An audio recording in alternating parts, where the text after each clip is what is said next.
अब तक सुवर्णगिरी का राजकुमार मल्यध्वज उस समय गुरुकुल में विद्याध्ययन कर रहा था। पिता की हत्या का समाचार सुनकर वह अपने पिता के मित्र सिंहगुप्त से मिलता है और उसकी युवरानी शालिनी को लेकर गुप्तवेश में सुवर्णगिरी की राजधानी में प्रवेश करता है। वहां एक देशभक्त नागरिक की सहायता से वज्रकीर्ति और कंदर्प के शयन कक्ष के पहरेदारों को अपने पक्ष में मिला लेता है।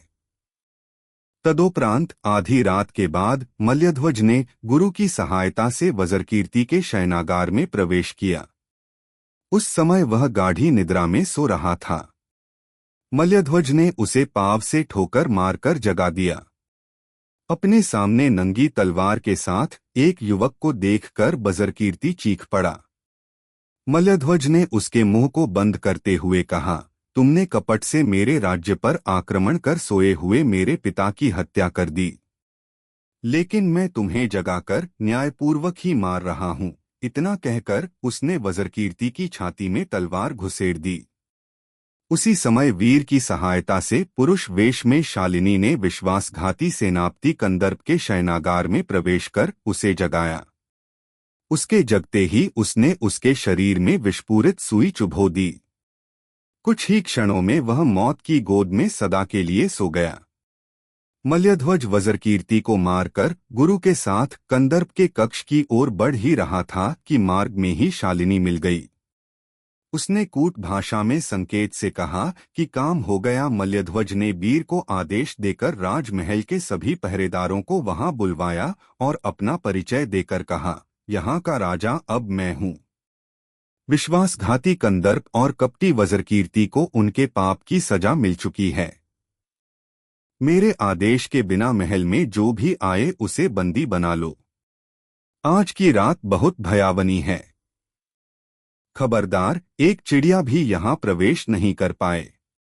जाओ, सतर्कता से अपने अपने कर्तव्य का पालन करो। उसके बाद मल्यध्वज बंदीगृह की ओर बढ़ा। उसने बंदीगृह अधिकारी को कहा, मैं राजकुमार मल्यध्वज हूँ। कंदर्प और वज्रकीर्ति मारे जा चुके हैं।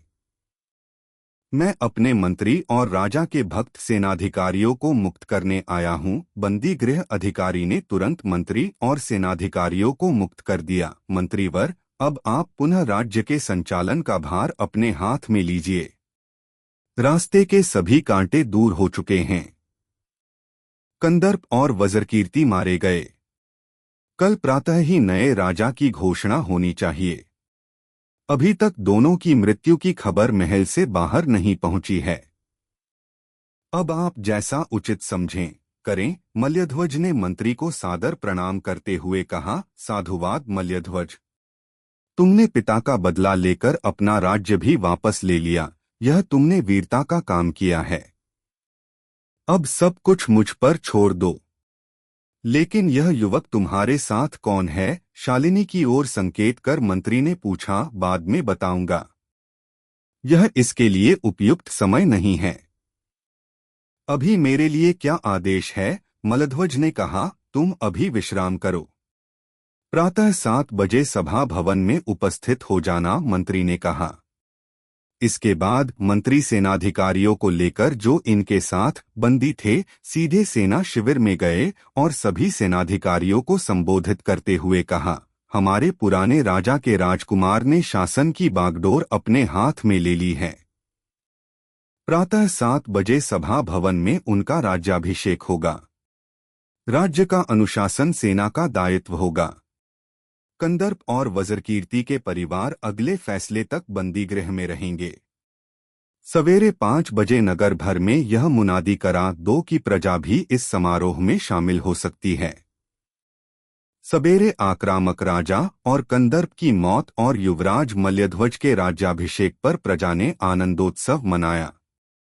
राजा घोषित होने के बाद मल्यध्वज ने गुरु को सोने और चांदी की अनगिनत अशर्फियां भेंट की और वीर को बुलाकर कहा, तुमने एक दुष्ट और विश्वासघाती का साथ दिया है। तुम विषैले कीट की तरह खतरनाक हो। तुम किसी प्रकार की जिम्मेदारी लेने लायक नहीं हो। मैंने तुमसे मदद ली है, इसलिए प्राणदान दे रहा हूं। तुम आज से राज उद्यान में पौधों की देखभाल करोगे। फिर उसने सुकेतु को सपरिवार अपने साथ राजभवन में भोज के लिए निमंत्रित किया और उनके प्रति कृतज्ञता प्रकट करते हुए कहा, आपने मेरे साथ संकट में भी अपने बंधु के समान स्नेहपूर्ण व्यवहार किया, इसलिए आप मेरे बंधु हैं। भविष्य में राजमहल के हर उत्सव में आप हमारे सम्मानित अतिथि रहेंगे। एक सप्ताह के पश्चात मल्यध्वज ने परिवार सहित भील राजा सिंहगुप्त को आमंत्रित करके शालिनी के साथ विवाह का प्रस्ताव रखा। कुछ दिनों में विवाह होने के बाद दोनों प्रजा के कल्याण कार्य में लग गए। दूसरी साल भंजिका ने कहानी यहीं समाप्त कर विजयदत्त से कहा, युवराज विजयदत्त, शालिनी के अतिरिक्त मल्यध्वज को उसके उद्देश्य की पूर्ति में सहायता करने वाले तीनों व्यक्ति उसी के राज्य के नागरिक थे। तीनों में से यदि एक व्यक्ति भी उसकी सहायता नहीं करता तो वह राज्य पाने में सफल नहीं होता। यानी उसके लिए तीनों व्यक्तियों की सहायता का महत्व एक समान था। फिर भी उसने तीनों के सम्मान में उनके प्रति कृतज्ञता प्रकट करने में भेदभाव क्यों किया? गुरु को उसने सिर्फ स्वर्ण मुद्राएं दी, लेकिन सुकेतु को राज सम्मान देने के साथ साथ स्वजन के समान प्रेम दिया। और वीर को दोनों में से कुछ भी नहीं मिला, बल्कि उसे अपमानित कर निम्न स्तर का कार्य दिया गया। उन तीनों नागरिकों के प्रति मल्यध्वज के व्यवहार में इस भेदभाव का क्या कारण है? क्या उसने ऐसा अज्ञान के कारण किया या जानबूझकर पक्षपात किया, अथवा इसके पीछे राजधर्म का कोई सूत्र छिपा है? और यदि मल्यध्वज के स्थान पर तुम होते तो उन तीनों के साथ कैसा कैसा बर्ताव करते? यदि तुमने इन प्रश्नों के यथोचित उत्तर दिए तो स्वर्ण सिंहासन की दूसरी सीढ़ी पर आरोहण करने के अधिकारी बन जाओगे, अन्यथा तुम्हारे सामने ही यह स्वर्ण सिंहासन अदृश्य हो जाएगा।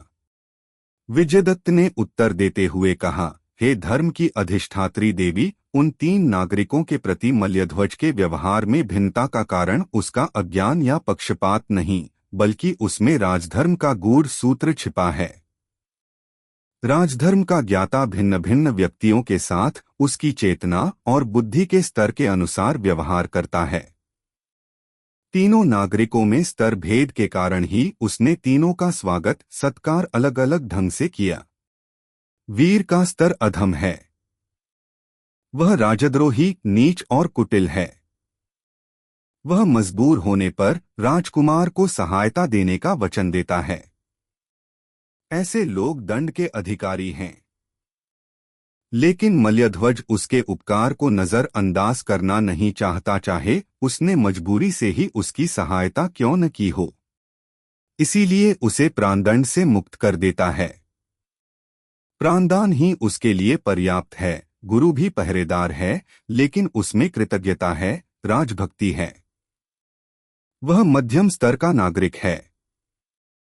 वह हृदय से राजकुमार की सहायता करता है। यद्यपि वह दीन है, फिर भी राजकुमार का अनुचित धन नहीं लेता। ऐसे मानसिक स्तर के लोगों के लिए धन की भेंट बहुत महत्वपूर्ण होती है। ऐसे लोग इससे अधिक की कामना भी नहीं करते। इसलिए गुरु को उसने अनगिनत अशर्फियां देकर उसकी जीवन भर की दरिद्रता दूर कर दी। गुरु के मानसिक स्तर के अनुरूप यह सर्वोत्तम उपहार था, और वह इससे पूर्णतया संतुष्ट था। सुकेतु उत्तम कोटि का नागरिक है। वह न केवल राजभवन संबंधी ज्ञान रखता है, बल्कि उसमें राजभक्ति भी है। उसमें मातृभूमि के प्रति प्रेम है। उसे उचित अनुचित का ज्ञान है। इसीलिए वह कंदर्प के विश्वासघात को बहुत अधम कर्म मानता है।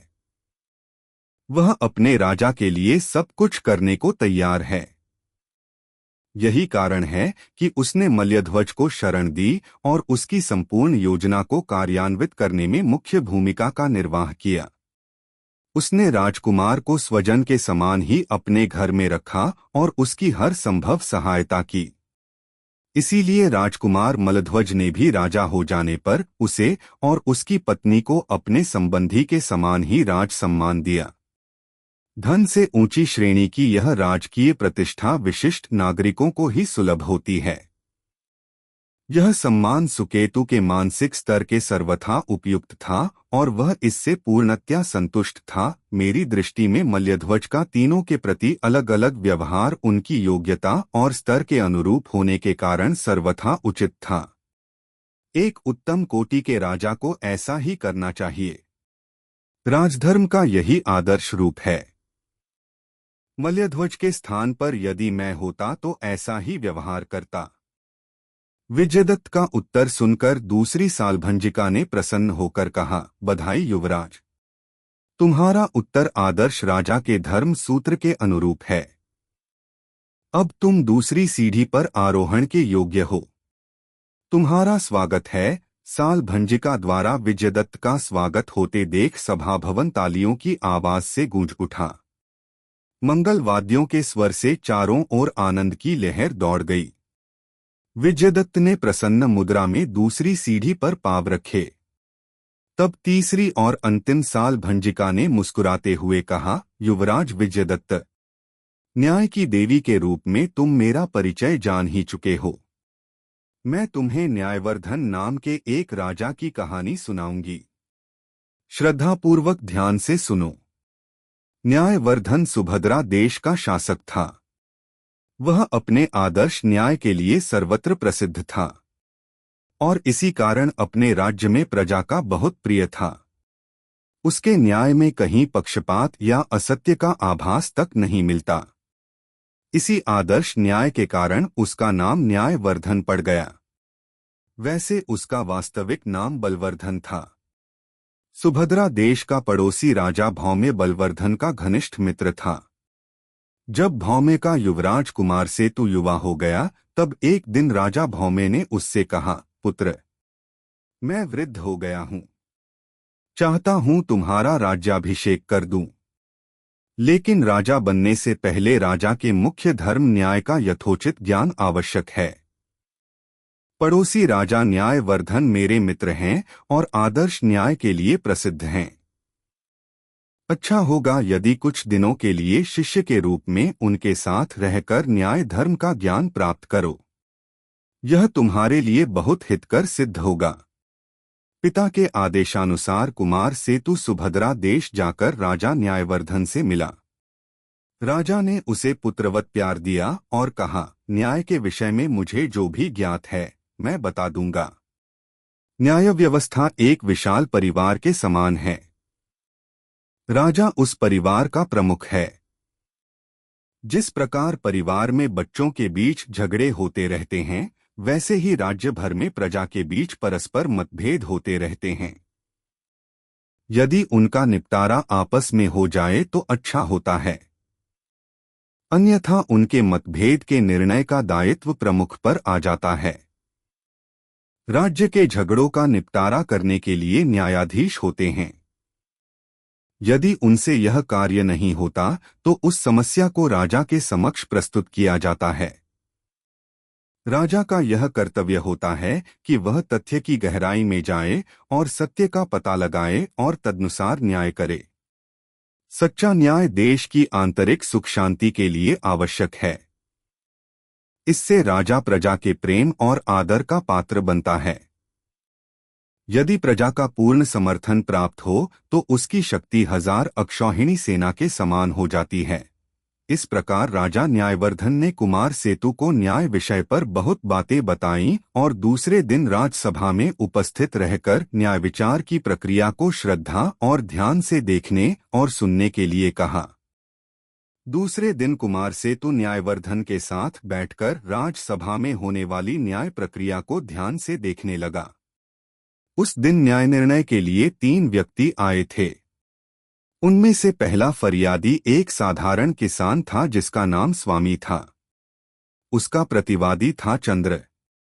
राजा का आदेश पाकर स्वामी ने फरियाद करते हुए कहा, महाराज, मेरा प्रतिवादी चंद्र बचपन से ही मेरा मित्र है। जब हम दोनों युवा हो गए तो हम दोनों ने अपनी मित्रता को स्थायी बनाए रखने के लिए विवाह से पूर्व ही आपस में समधी बनने का निर्णय किया। मेरी शादी पहले हो गई और कालक्रम में एक पुत्र पैदा हुआ। मैंने चंद्र से खुश होकर कहा, लो, तुम्हारा दामाद पैदा हो गया, वह भी बहुत खुश हुआ। उसके बाद चंद्र की शादी हुई और उसके घर एक पुत्री पैदा हुई। मैं भी अपनी पुत्रवधू के पैदा होने पर बहुत खुश था।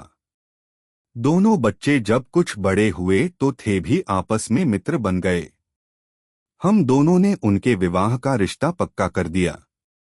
दोनों परिवारों के वयोवृद्ध जनों ने भी अपनी स्वीकृति दे दी। संयोग की बात, उसी दिन से उसके दिन फिर गए। उसने जो भी चीज छू दी, सोना बन गई। दिनोंदिन उसकी संपत्ति बढ़ती गई। वह कुछ वर्षों में गांव का एक बड़ा किसान बन गया, लेकिन तभी से मेरे ऊपर दुर्भाग्य की छाया मंडराने लगी। मेरी आर्थिक स्थिति धीरे धीरे खराब होती गई। मेरा परिश्रम व्यर्थ चला जाता। मैं जितनी मेहनत करता उतना फल नहीं मिलता। मेरे 5 बच्चे और हुए। परिवार बढ़ता गया, पर आमदनी और घटती गई। नतीजा यह हुआ कि जो भी थोड़ी बहुत जमीन थी, बेचना पड़ गया। मेरी इस दुरावस्था को देखकर चंद्र और उसकी पत्नी हमारे परिवार से दूर दूर रहने लगे। बल्कि उन्होंने एक दिन यह भी कह दिया कि अपनी बेटी की शादी तुम्हारे बेटे से हम कभी नहीं करेंगे। चंद्र की धन संपत्ति को देखते हुए हमारे कुल के प्रमुख लोग भी उसी का समर्थन कर रहे हैं। उनका भी कहना है कि बचपन की बातों का कोई मूल्य नहीं होता, उन्हें गिनती में लेना नहीं चाहिए। महाराज, पूरा विषय मैंने आपको बता दिया। आप उसे समझाइए कि वचन से मुकर जाना गलत बात है। लक्ष्मी को हमारी बहू बनाने के लिए उसे आदेश दीजिए। उसकी बातों में कभी सरलता थी तो कभी व्यंग्य, पर अंत में वह जोश भरे स्वर में कहता रहा। महाराज ने चंद्र की ओर देखते हुए उससे पूछा, चंद्र, तुम्हें क्या कहना है? क्रमशः